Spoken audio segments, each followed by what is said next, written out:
नमस्कार, मैं हूं वंदना त्यागी और आप देख रहे हैं न्यूज़ 18 राजस्थान का डिजिटल चैनल। मध्य पूर्व में जारी ईरान अमेरिका इजराइल टकराव अब सिर्फ एक युद्ध नहीं रहा, बल्कि ये दुनिया की ऊर्जा सुरक्षा और वैश्विक अर्थव्यवस्था के लिए बड़ा संकट बनता जा रहा है। और इस पूरे संकट के केंद्र में एक संकरा समुद्री रास्ता यानी होर्मुज स्ट्रेट है। दुनिया के समुद्री तेल व्यापार का लगभग 20% इसी रास्ते से गुजरता है, लेकिन जंग के चलते ये जलमार्ग लगभग ठप पड़ गया है। इसका असर भी तुरंत दिखा है।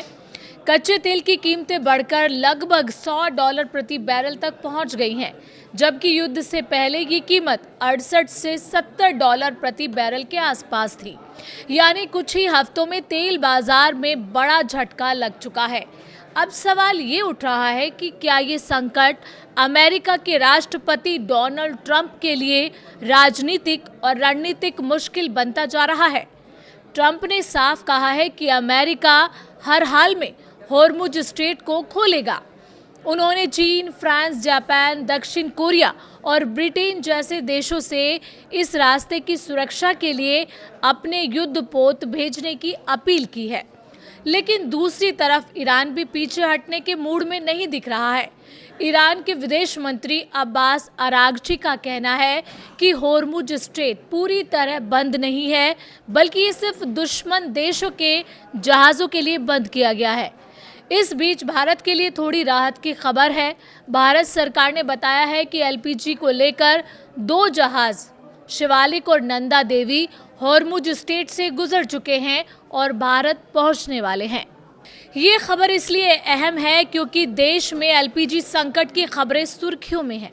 दरअसल इस पूरे टकराव में ईरान की रणनीति भी काफ़ी अलग मानी जा रही है। ब्लूमबर्ग की एक रिपोर्ट के मुताबिक सैन्य ताकत के मामले में ईरान अमेरिका और इजराइल से कमज़ोर है। इसलिए वो सीधे युद्ध के बजाय समुद्री जहाज़ों और ऊर्जा ठिकानों को निशाना बनाकर तेल सप्लाई को बाधित करने की रणनीति अपना रहा है। ईरान को उम्मीद है कि इससे वैश्विक तेल बाजार में अस्थिरता बढ़ेगी और अमेरिका पर युद्ध खत्म करने का दबाव भी बढ़ेगा। उधर अमेरिका के अंदर भी ट्रंप को आलोचना का सामना करना पड़ रहा है।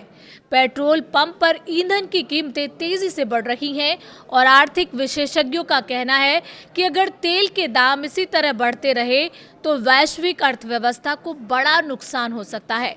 कई राजनीतिक विरोधियों का आरोप है कि ट्रंप प्रशासन ने ईरान की प्रतिक्रिया और उसकी क्षमता का गलत आकलन किया है। इस बीच ट्रंप ने अपने social media platform truth social पर लिखा है कि कई देश अमेरिका के साथ मिलकर इस जलमार्ग को सुरक्षित रखने के लिए अपने जहाज भेजेंगे।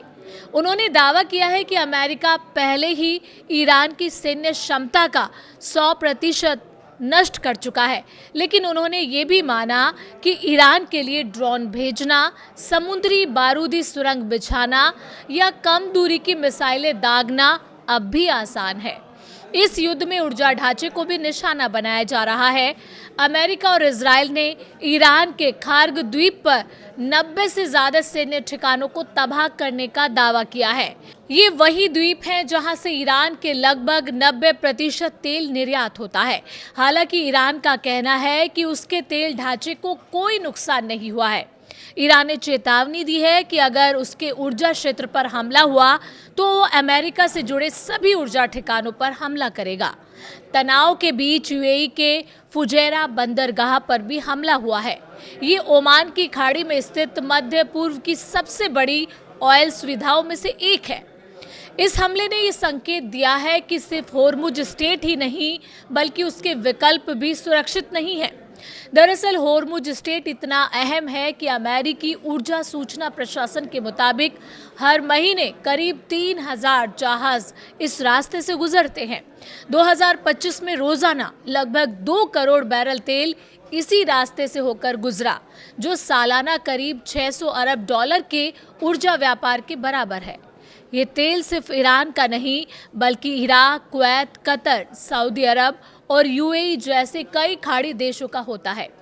अंतर्राष्ट्रीय ऊर्जा एजेंसी के अनुसार 2022 में इस रास्ते से निकलने वाले लगभग 82% तेल एशियाई देशों को गया था।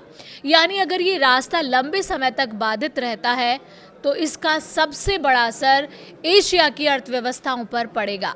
विशेषज्ञों का कहना है कि ईरान ने अब ये दिखा दिया है कि सिर्फ होर्मुज स्ट्रेट ही नहीं बल्कि उसे बाईपास करने वाले रास्ते भी उसकी पहुंच में हैं। यूएई की हबशन फुजेरा पाइपलाइन और सऊदी अरब की ईस्ट वेस्ट पेट्रोलाइन पाइपलाइन को भी खतरा बताया जा रहा है। यही वजह है कि कई विश्लेषक अब ये सवाल उठा रहे हैं कि क्या होर्मुज स्ट्रेट का ये संकट अब डोनाल्ड ट्रंप के लिए एक रणनीतिक जाल बनता जा रहा है, क्योंकि अगर अमेरिका इसे खोलने में सफल नहीं होता है तो वैश्विक ऊर्जा बाजार में अस्थिरता बढ़ेगी, तेल की कीमतें और चढ़ेंगी और इसका सीधा राजनीतिक दबाव वॉशिंगटन पर पड़ेगा। और अगर अमेरिका सैन्य कार्रवाई बढ़ाता है तो ये टकराव एक लंबे और बड़े युद्ध में बदल सकता है।